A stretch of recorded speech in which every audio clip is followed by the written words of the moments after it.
sur, voilà, sur les sources de données et sur les usages, justement. Et ben, on va commencer tout de suite avec premier cas, l'urbanisme avec Claire Tinel du CNES. Bonjour Claire. J'ai vu que vous avez Oui, réussi à bonjour. Mais partager. je, Ouais. je n'arrive pas, en fait, je ne sais pas si Ah, on voit mon diaporama ou pas. oui, alors je l'ai aperçu justement, donc je me suis dit justement que ça fonctionnait. Donc, Donc, alors, je partage oui, le diapo. oui, tout à fait. Là, on le On le voit. voit? Ah, Oui, super. voilà. Voilà. Ah, C'est bon ou oui, non? je vous laisse la parole. Vous avez. Oui, parce qu'en fait, je suis sur deux écrans. Donc, D'accord. j'espère que ça passe. Euh, Tout d'abord, je voulais vous remercier, en fait, d'avoir invité le CNES pour, euh, pour une présentation. J'ai plein de choses à dire. Ah, c'est bien. J'ai plein de choses à dire. Ah, Sébastien. On y va. Donc, moi, j'ai un quart d'heure, hein. J'ai bien compris, en fait, que j'ai que 10 minutes et éventuellement des petites questions. Oh, vous avez Et un petit quart d'heure plus quelques minutes de questions. Oui. Mm. d'accord. Donc, moi, je suis partie sur l'urbanisme, sur les îlots de chaleur urbains, la végétation, l'artificialisation. Et je me demandais sur la pollution lumineuse, parce que je vois qu'il y avait une présentation sur la biodiversité après moi. Donc, je ne sais pas si j'en parle ou pas. Ah, ben ça, je dirais que d'un point de vue du fond, effectivement, c'est très intéressant. Après, c'est plus en termes de timing, donc Voilà, c'est pour ça. à vous de voir, mais voilà. Oui, voir le timing. Et puis Samuel, simplement peut-être nous dire sur la Ouais, pollution lumineuse, est-ce que tu l'abordes ou pas au final? Je sais pas bon, on le voit, mais je sais pas il est en ligne, hein. Enfin, en tout cas, il suit. Bon, mais en tout cas, allez-y, mais c'est surtout une question de timing et puis on pourra ok. l'aborder. Si Donc, Samuel ne le fait pas, on pourra y revenir avec vous si vous voulez. pas de souci. Donc, juste pour me présenter, donc Claire Tinel, je suis au laboratoire d'observation de la Terre, au CNES, qui est une structure technique qui accompagne en fait les décideurs euh, on va dire publics et privés, pour l'utilisation des images, des données spatiales pour des applications spatiales. Donc, on va travailler sur plein de choses, sur les risques, là, on en parlait justement. Vous voyez, les inondations, je ne sais pas si on voit ma souris.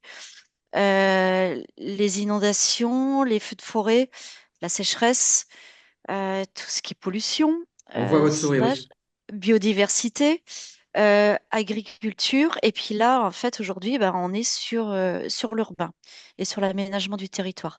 Je Du coup, en fait, on n'est pas parti. Enfin, voilà, je voulais partir un peu sur la télédétection. C'est qu'en fait, on fait plein de choses en télédétection. On a plein d'instruments qui sont différents, que ça soit au niveau altimétrie, sur le sondage, donc sur les paires spectrales notamment, sur l'optique, le radar. On a plein d'informations qui sont publiques, commerciales, françaises, Copernicus, américaines. Et surtout, ce qui est important de noter, c'est qu'on a des longues séries temporelles, ce qui nous permet de faire du multitemporel. Et Sébastien l'a dit, en fait, voilà, on avait le premier Landsat avec la première image en 74. Et c'est ça qui est important, en fait, c'est de noter qu'on peut faire de l'aménagement là-dessus. Je vais passer très vite sur les satellites, alors ce qu'on appelle en trois dimensions. Spatial, c'est qu'est-ce qu'on va acquérir en fait? Quel est le besoin des utilisateurs, soit sur une métropole, soit sur un département, soit sur la France entière? Soit on va être à 30 centimètres, effectivement, hein, on va pouvoir voir les voitures et même les personnes, ou en tout cas les ombres des personnes, sur des quartiers ou sur à l'échelle d'une ville. Et ce qui est très important, c'est ce qu'on appelle la localisation, c'est la qualité image sur la géométrie et la 3D. Ce qui est important aussi pour les utilisateurs, c'est qu'est-ce qu'on veut? Est-ce qu'on veut une image toutes les 3 heures? Est-ce qu'on veut une image quotidienne? Est-ce qu'on veut une image multitemporelle ou trimestrielle, qu'elle soit de jour ou de nuit? Donc ça, c'est très important. Et en fait, la réponse satellite Enfin, on a une réponse là-dessus selon les satellites. Spectral. Alors, je vais aller très vite là-dessus. Vous voyez en bas, en fait, ça, c'est le spectre de télédétection où nous, en fait, on est sur le visible. Ce qu'on voit entre le bleu, vert et rouge, c'est ce qu'on voit, nous, avec nos yeux. On a des bâtonnets au niveau des yeux. Donc, un bleu qui est un peu plus élargi, un vert et un rouge qui sont moins élargis, qui sont très proches. Et c'est pourquoi on peut avoir des problèmes de daltonisme, justement, sur la configuration entre le vert et le rouge. Euh, Là, vous avez le visible. Nous, ce qu'on voit pas là, c'est au niveau des longueurs d'onde. En tant qu'être humain et puis en satellite optique, on s'arrête à peu près à 0,7 microns de longueur d'onde. La végétation, ce qui est très important, c'est la végétation. En fait, elle répond pas au niveau du visible, elle répond au niveau du ce qu'on appelle le proche infrarouge thermique. Là, je vous montre ça, une image. Donc, tout ce que vous voyez en rouge, c'est du proche infrarouge. Ce qu'on voit nous là, c'est image, ce qu'on appelle couleur. Et là, je vais aller sur l'urbain. En fait, sur l'infrarouge thermique, c'est sur les mesures de température de surface. Concernant les images radar, on est plutôt au niveau relief. Là, vous voyez, bon, c'est Toulouse, hein. C'est Toulouse. Le radar, la longueur d'onde du radar est complètement absorbée par l'eau. C'est là qu'on voit la Garonne. Et il va réagir, en fait, par rapport au relief. Je vais très vite. Ce qu'on peut faire aussi au niveau... mince, hop, tac. Ouais, ça marche pas. Euh, Au niveau en fait optique, on peut prendre en fait, on a différents types de satellites. Il y en a qui vont être en acquisition automatique et d'autres qui vont être en programmation. On a le cas de Pléiade, hein, Pléiade qui a été lancé en 2011, qui a une réactivité qui est assez impressionnante, c'est par rapport à l'agilité. C'est-à-dire qu'en fait, le satellite ne va pas forcément acquérir une image juste en dessous de lui, il va pouvoir pivoter et prendre différentes images. Et donc, si on part sur l'urbain, justement, au Nadir, hein, donc on est au-dessus, on va voir que le toit. Si on prend une image avant, le satellite arrive, on va voir les surfaces, enfin les façades des immeubles. Et si on prend une image après, on va voir l'autre façade. Donc ça, c'est l'intérêt. Donc c'est juste c'est comme du Thalès. Voilà, c'est un niveau de collège en fait où on calcule les hauteurs de bâtiments et on arrive là-dessus. Donc là, c'est un exemple sur les pyramides du Caire. Sur un seul passage de satellite, on est capable en fait de faire une représentation 3D. L'image satellite, en fait, pour les décideurs, c'est très bien. On a une photo là, donc, encore Toulouse, hein, donc je suis désolée, on est à Toulouse. Mais par contre, on ne peut pas dire grand-chose. Et en fait, on va passer à la cartographie. La cartographie, c'est une classification. Donc là, vous voyez sur différentes couleurs, sur les bâtiments. Donc ça, c'est classé. On fait ça même par rapport à l'IGN, par rapport à l'INSEE. Vous avez les routes, vous avez la Garonne, le canal du Midi en bleu, les routes en gris, le résidentiel, les écoles et tout ça. On fait des classifications. Et ça, c'est très important pour les décideurs parce que c'est beaucoup plus facile à lire, voilà, d'une image visu à cartographie. Je passe très vite. Euh, la télédétection, donc là en haut à droite, vous avez une carte d'occupation du sol. On est capable de faire des calculs d'ombre par rapport à l'ensoleillement, par rapport à la radiation solaire. Et après, on repart là en haut à gauche sur les bases de l'INSEE. Et ce qu'on est actuellement en train de développer, donc côté CNES, côté IGN et côté collectivité, ce sont ce qu'on appelle des jumeaux numériques. Donc, c'est une réalité virtuelle. Là, on est sur l'urbain et on le fait aussi au niveau forêt et littoral.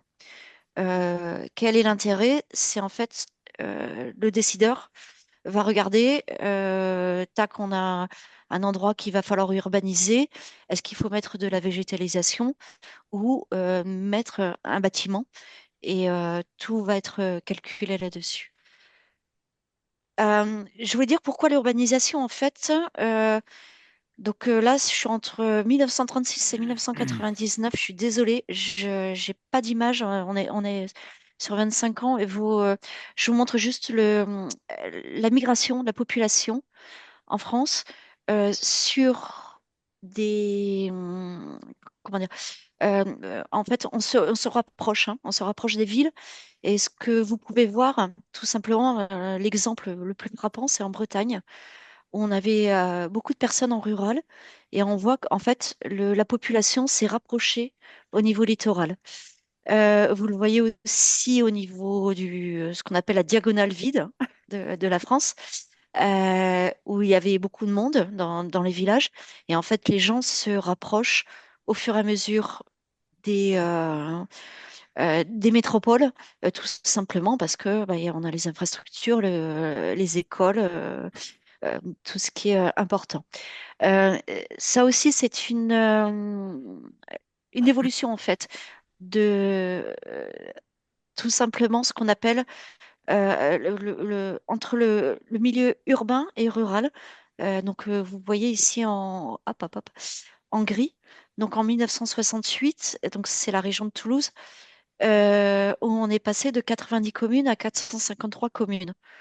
Et donc on passe vraiment, en fait, on a le rural qui recule. Et ça nous amène à ça. Ça, c'est une image aérienne aéroportée d'IGN sur la banlieue est de Toulouse, où on avait encore beaucoup de champs. Et là, en 2024, on voit la rocade qui s'est développée. Ici, Toulouse, l'urbanisation, hein, qui était là, on avait encore plein de parcelles agricoles et une ville qui s'est développée qui s'appelle Balma. Et avant, on n'était que sur des parcelles agricoles. Donc, c'est pour montrer un peu la vision. Je ne sais pas quelle heure il est. Est-ce que j'ai encore le temps ou pas? Oui, vous avez encore 3 ou 4 minutes. 3 ou 4 minutes. Ouais, je vais aller très vite. Je vous emmène grâce au satellite, hein, on est à 8 km par seconde. Je vous emmène justement jusqu'à un aménagement du territoire. Donc c'est une étude qui a été réalisée en partenariat dans le cadre du SCO, l'Observatoire spatial climatique, où en fait on est sur Dakar ici, donc au Sénégal, et en fait Dakar a un problème de surpopulation, et donc ils ont décidé de construire une nouvelle ville. Voilà, donc on est à peu près à 30 kilomètres, une nouvelle ville qui s'appelle Diamniadio. Et on a fait un suivi au niveau satellite, donc, grâce au multitemporel. Vous voyez, entre 2016 et 2019, tout ce qui était en 2016, c'était l'habitat en gris. Et tout ce que vous voyez en fait en couleur de rose clair à rouge, c'est l'habitat, enfin, une nouvelle ville qui s'est construite. Et grâce au multitemporel, on est capable, en fait, d'estimer tout simplement la population et voir par rapport, en fait, donc on va être là aussi par rapport au 3D. Euh, donc là, ce que je vous montre, c'est à gauche.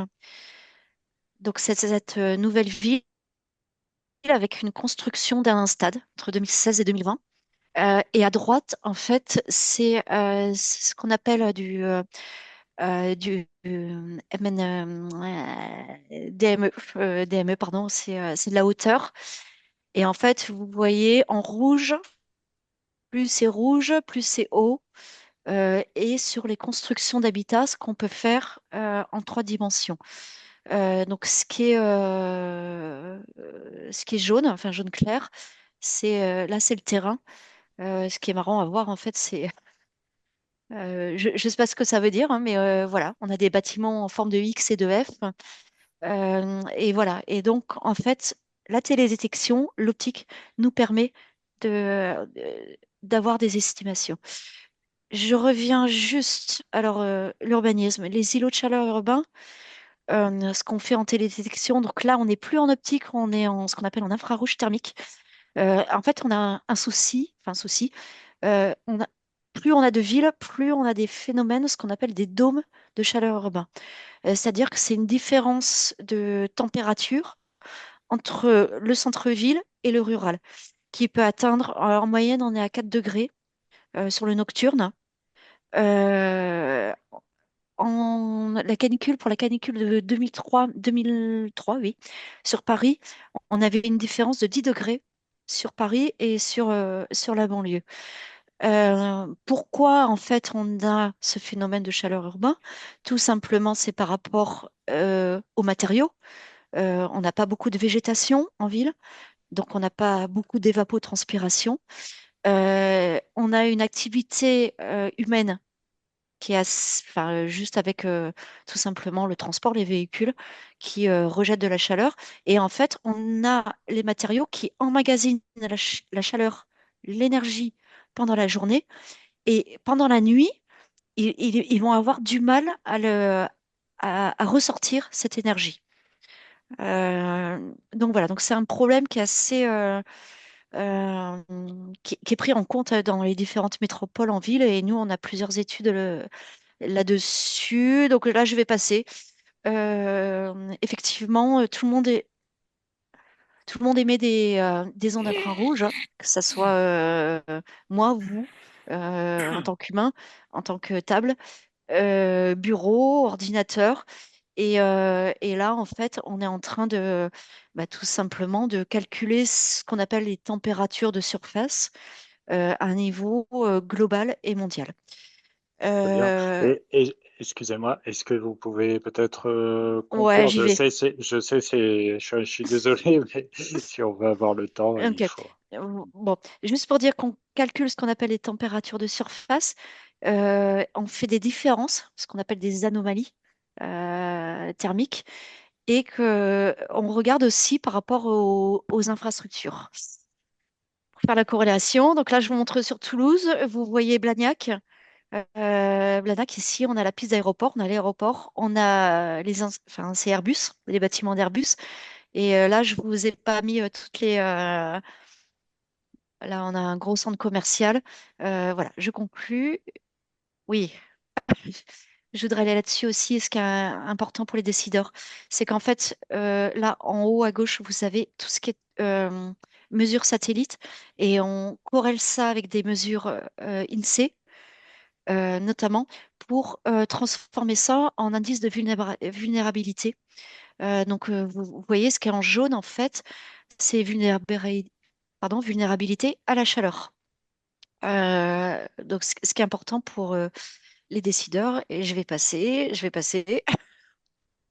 passe sur la végétation, l'artificialisation, pollution lumineuse. Donc, du coup, je le fais pas, on reviendra. Je voudrais juste finir, en fait, on est en train de préparer une future mission spatiale. On est en phase zéro. En fait, une phase de vie d'un satellite, on passe d'une phase zéro, une phase A vers une phase E. Et actuellement, on est en train de travailler sur un satellite qui va opérer de nuit en infrarouge thermique à une échelle de 10 mètres de résolution, ce qui existe en non commercial, je précise. Ce qui existe actuellement en non commercial, on est à 60 mètres. Donc, on va venir à l'échelle du bâtiment au niveau urbain et pas forcément à l'échelle du quartier. Donc, on a un atelier utilisateur prévu à Toulouse le 25 novembre. Je fais la petite pub. Voilà, si vous voulez vous inscrire, n'hésitez pas. J'ai terminé. Merci beaucoup, Claire, pour. Je sais que c'est un exercice difficile, mais voilà, vous avez abordé pas mal d'exemples dont on pourra reparler et qui peuvent être inspirants pour les différents participants. Peut-être on prend une question. Je vois qu'il y a une main levée. Samy, peut-être? Est-ce une question Oui, pour vous Claire? m'entendez? Voilà, je vous laisse la parole. Allez, parfait. Je vais juste poser une question par rapport aux indicateurs thermiques que vous avez calculés. Vous avez utilisé quel satellite pour calculer ces indicateurs-là? Et pour comment vous avez fait pour calculer les zones qui étaient anormalement élevées par rapport aux autres zones?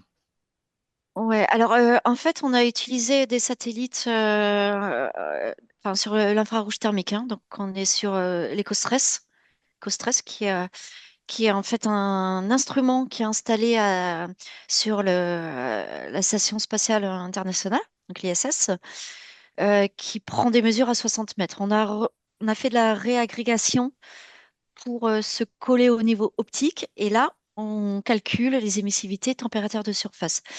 Pour les calculs d'indice de vulnérabilité, on est parti sur des informations de l'INSEE. On appelle ça des bases de données IRIS, qu'on n'est pas quartier. Et on a pondéré selon un article qui était paru. Voilà, on a pris exemple sur un article. Donc, je sais pas si vous vous souvenez en fait de mon slide. On a mis des pondérations sur l'âge des personnes, sur le revenu salarial, et on est parti de cet article-là, sachant que effectivement, ça peut être changé complètement. Voilà, c'était par rapport à un article paru. Donc, on est Merci. Et parti sur des mesures satellites et des mesures terrain, terrain et sociétal, statistiques. Merci. et On va être obligé d'avancer un peu. Je vois juste, Sébastien, vous avez une remarque et puis après on passera à l'intervention suivante Non, non, non, c'est pas une remarque. ou une question. Euh, Claire, vous avez mentionné, c'est un peu dommage, hein, c'est que SatNet, j'étais pas au courant parce que je travaillais dessus depuis très longtemps, donc je vous contacterai. Par contre, c'est pour le thermique, si vous faites référence donc à Trishna, au programme Ouais, social Trishna, c'est ça, et puis à la suite, c'est qu'il va avoir avec l'ESA. oui. Alors, Trishna, en fait, Trishna va être lancé l'année prochaine. Donc, on a une résolution de je sais Donc plus, c'est de entre 50 et 60, 57 mètres, et 57 puis mètres au nadir. voilà, au Et, nadir, et et, puis 1 kilomètre sur l'épaule. et c'est énorme. Au niveau fauché, c'est énorme. Ouais, ouais. Et donc, c'est plus axé sur l'agriculture. Concernant l'ESA, effectivement, il y a sur les nouvelles missions d'Earth Explorer, on a LSTM. Ouais, je sais, ouais. LSTM qui est donc c'est Land Surface Temperature, je sais plus. On est Ouais, plus axé aussi au niveau de l'agriculture. Donc là, on est plus sur les années 2030. Sachant que nous, on avait répondu côté CNES et avec un consortium européen, on avait répondu à un appel d'offres. On n'a pas été mhm. retenu. Mais oui, ça sera vers, je crois, vers 2009-2030. Mais on est à 60 mètres. Et donc, le gap de Satellite, c'est qu'on passe à une résolution de 10 mètres. De 10 Donc, mètres. Et par rapport au satellite britannique là, qui vient de se cracher, qui était à 2 mètres, ils avaient il est commercial, regardé. hein. Il était commercial. C'était Constellar? Ouais, ouais, c'est ça. Ouais. Bon, Bah il a oui, c'est craché, craché. hein. Oui. C'est dommage. Mais voilà. Mais il était commercial, donc on n'a pas forcément Non, on n'est pas de donné. mesure. D'accord. Et D'accord. l'intérêt de Satnite et de Trishna et de LSTM, c'est que c'est de l'institutionnel, donc une donnée gratuite, voilà. Et qui sera distribuée euh, via, via Théa. Donc ça, Mhm. c'est prévu, hein, comme Trishna est prévu. Voilà, si Satnite est lancé, effectivement, ça sera distribué au niveau, on va dire, institutionnel. Très bien. D'accord. Très bien, merci à Merci, vous. merci beaucoup pour votre intervention, Claire.